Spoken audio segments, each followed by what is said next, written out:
Resident Evil 7 was a turning point for the series. After years of moving towards more action-packed gameplay in Resident Evil 5 and 6, Capcom took a huge risk by changing the perspective to first person. For many fans, this felt completely alien, but for horror, it was brilliant. In today's video, we're diving into why the switch to first person made Resident Evil 7 not only scarier, but one of the most memorable survival horror games of its generation. Resident Evil began in 1996 with a third-person fixed camera style.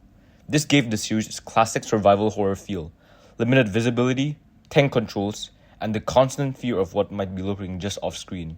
But as the series evolved, so did this perspective. Resident Evil 4 gave us an over-the-shoulder camera, which still kept tension but introduced more fluid action. By the time Resident Evil 6 arrived, the franchise was leaning heavily into action territory.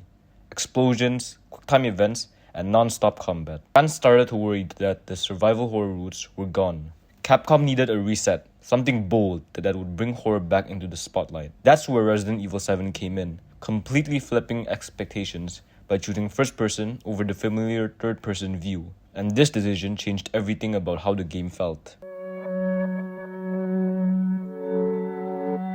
So why first person? Unlike third person, where the camera gives you a sense of space and distance, first person is intimate and restrictive. You don't see your character, you don't see what's behind you.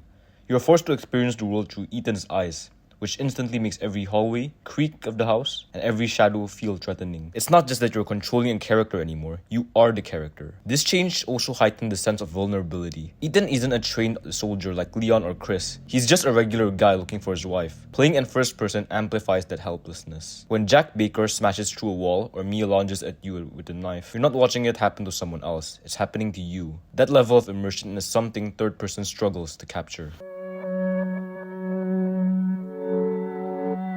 Fear is about immersion, and Resident Evil 7 uses first person to strip away your safety net. In third person games, you often have a wider field of vision. You can see enemies coming, you can peek around corners. But in first person, your vision is narrow and claustrophobic. It's like wearing blinders in a haunted house. You're never sure what's waiting outside your field of view. Let's take the Baker house as an example.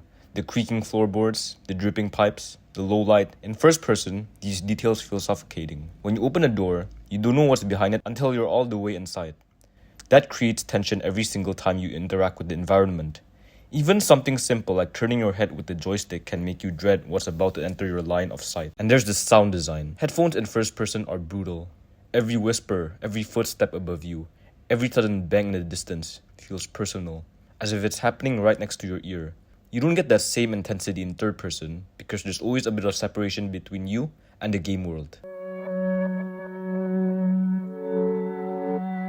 Resident Evil 7 wasn't the first horror game to use first person.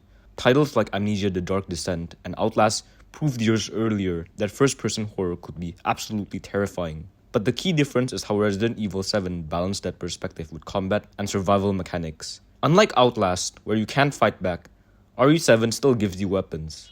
But the first person view makes every shot feel desperate and clumsy. Aiming isn't smooth and cinematic, it's stressful. You're shaking, your field of view is limited, and missing a shot feels like a death sentence. This blend of vulnerability and empowerment is what set Resident Evil 7 apart. It wasn't pure helplessness, but it wasn't full-on action either. The first-person perspective kept you on edge, even when you had a shotgun in your hands. In the end, the choice to go first-person wasn't just a gimmick. It was the perfect way to bring Resident Evil back to its horror roots. It made every hallway tense, every encounter personal, and every scare unavoidable. Capcom took a massive risk, and it paid off. RE7 wasn't just scarier because of its monsters or setting. It was scarier because you couldn't escape the perspective. You were trapped in Ethan's shoes, and that made all the difference. So, do you think Resident Evil 7's first-person view was the right choice? Or do you prefer the classic third-person style from Resident Evil 2 and 4? Let me know in the comments below. And if you enjoyed this breakdown, don't forget to like, subscribe, and hit that notification bell for more deep dives into survival horror.